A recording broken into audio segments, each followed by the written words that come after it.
እንዴት ናችሁ ውድ የአቤል ቢዚ ቲዩብ ተከታታዮቻችን? ይህ የዞዲያክ ምልክቶች ክፍል 2 ነው። እንግዲህ ክፍል 1 በሚከተለው መልኩ አቅርቤላችኋለሁ። እንዲሁም ክፍል 2 ደግሞ እንደማቀርብላችሁ ያው ቃል ተገባብተን ነበር። እንግዲህ አሁን በዚህ መድረጋችን ላይ ስለ ክፍል 2 ስለ ዞዲያክ ምልክቶች ላቀርብላችሁ እዚህ ተገኝቻለሁ ማለት ነው። በመጀመሪያ ላይክ፣ ሼር፣ ሰብስክራይብ አድርጉ የአቤል ቢዚ ቲዩብ ተከታታዮቻችን። ከዛ በኋላ ሌላው ነገር ችግር የለውም የተለያዩ መረጃዎችን ወደ እናንተ እናደርሳለን። የተለያዩ ሳይንቲፊክ ወይም ደግሞ ሳይንስ ነክ የሆኑ ነገሮችን በማድረስ ለምርምር እንዲሁም ደግሞ የተለያዩ ነገሮች እንድትበቁ የሚያግዝ ነው ማለት ነው። አሁን ቀጥታ ወደ ርዕሳችን ስንሄድ ያው የዞዲያክ ምልክቶች ክፍል 2 ነው። በዞዲያክ ምልክቶች ላይ የማነሳው በመጀመሪያ ስለሚገዟቸው ፕላኔቶች ነው። ስለሚገዟቸው ፕላኔቶች በክፍል 1 ላይም በትንሽ ነገር አንስቻለሁ፣ ግን በአሁኑ በዚህ በክፍል 2 ላይ ግን ስለዛ ነገር በደንብ አብራርቼ የምናገር ይሆናል። እነዚህ የዞዲያክ ምልክቶች መሪ ፕላኔቶች ያው በእነዛ ፀሐይ፣ ጨረቃ እንዲሁም ደግሞ ሌሎቹ 9ኞቹ ፕላኔቶች በአንድ ላይ በመሆን ያሉ ሲሆን እነዚህንም ደግሞ በሚከተለው መልኩ ያቀርባል ማለት ነው። ግን መሬትን ሳንጨምር መሬት የማንም ገዢ ፕላኔት አይደለችም። ከመሬት በቀር ያሉትን ግን በሙሉ የምንመለከት ይሆናል። አብራችሁን ቆዩ። በክፍል 1 ላይ እንዳነሳሁት ከሆነ የየራሳቸው ሁሉም የዞዲያክ ምልክቶች የየራሳቸው መሪ ፕላኔቶች አሏቸው ወይም ገዢ ፕላኔቶች። ለምሳሌ የኤሪስ ወይም ደግሞ ሐመል ማርስ ነው። የቶረስ ቬነስ ነው። በእርግጥ እንደነገርኳችሁ ሜርኩሪና የቬነስ እንዳደረ የያዟቸው አሉ። ለምሳሌ ጀሚኒ ሜርኩሪ ነው። የጀሚኒ ትክክለኛው ሜርኩሪ ነው። ካንሰር ጨረቃ ገዢ ፕላኔቶቻቸውን ነው እየነገርኳቸው ያሉት። ሊዮ ፀሐይ፣ ቪርጎ ሜርኩሪ። ይሄው መጀመሪያ ላይ እንደጠቀስኩት ጀሚኒ ሜርኩሪ አይደለ? አሁን ደግሞ ቪርጎ ሜርኩሪ ሆነ ማለት ነው። ደግሞ ሊብራ ቬነስ ደግሞ ቶረስ ቬነስ ጋር እንደዚህም ይሄም ተመሳሳይ ነው። በአደራነት የተያያዘዋል ብያቻለሁ።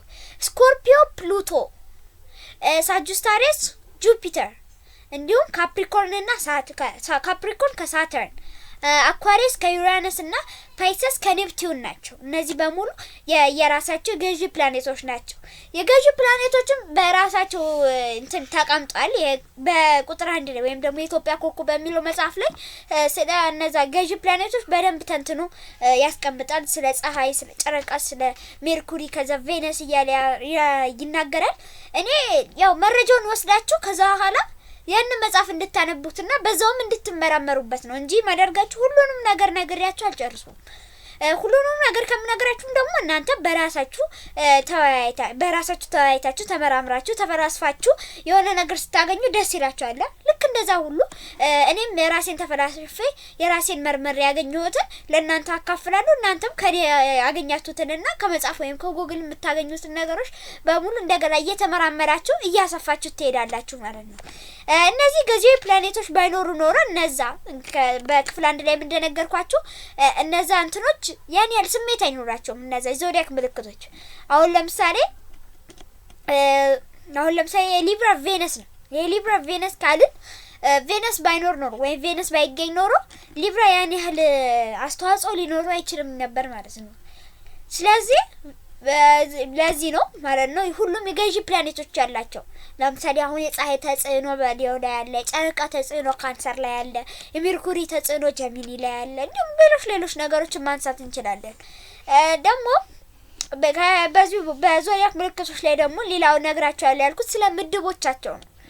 ምድቦቻቸው ያው በ3 አይነት ምድብ ነው። 2ትዮሽ፣ 3ትዮሽ እና 4ትዮሽ ተብሎ ማለት። በመጀመሪያ የምናየው ስለ 2ትዮሽ ነው።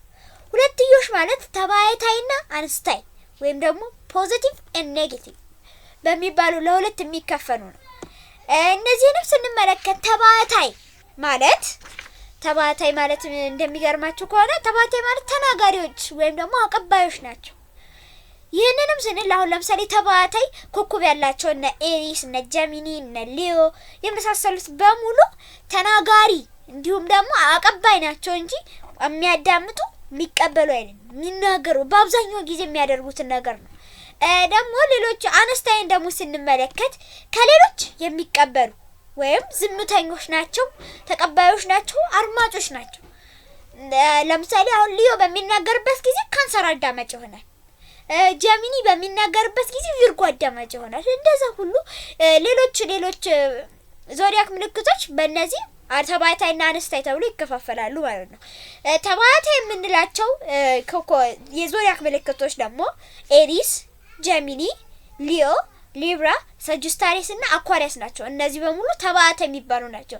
ስለዚህ የጋራ ባህሪያቸው ይሄ ነው ማለት ነው። የጋራ ባህሪያቸው አነስታይ ደግሞ ቶረስ፣ ካንሰር፣ ቪርጎ፣ ስኮርፒዮ፣ ካፕሪኮርን እና ፓይሰስ ናቸው። እነዚህም ደግሞ አነስታይ ናቸው ማለት ነው። ያ ማለት የሚያዳምጡ ዝምተኞች የሆኑ እንዲሁም ደግሞ ተቀባይ የሆኑ ናቸው ማለት ነው። ስለዚህ በዚህ በሁለትዮሽ ፖዚቲቭ ኤንድ ኔጌቲቭ ወይም ደግሞ ተባታይ ወይም አነስታይ ተብሎ በሁለት ይከፈላሉ ማለት ነው። ሌላ ደግሞ በሶስትዮሽ ነው። በሶስትዮሽ ስንል ደግሞ በአራቱ ንጥረ ነገሮች በሶስት ስለሚዋቀሩ ነው። ለምሳሌ በእሳት ውስጥ 3 አለ፣ በውሃ ውስጥ 3 አለ፣ በመሬት ውስጥ 3 አለ፣ በንፋስ ውስጥ 3 አለ ማለት ነው።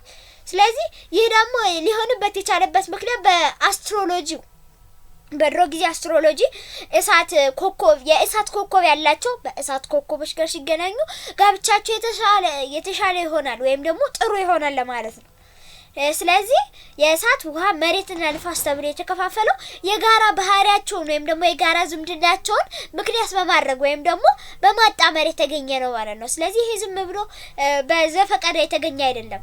በመመራመር በመፈላሰፍ በተለያዩ ነገሮች በተለያዩ ዕውቀቶች የተገኘ እንጂ በቀላሉ በዘፈቀደ ልናገኘው የምንችለው አይደለም።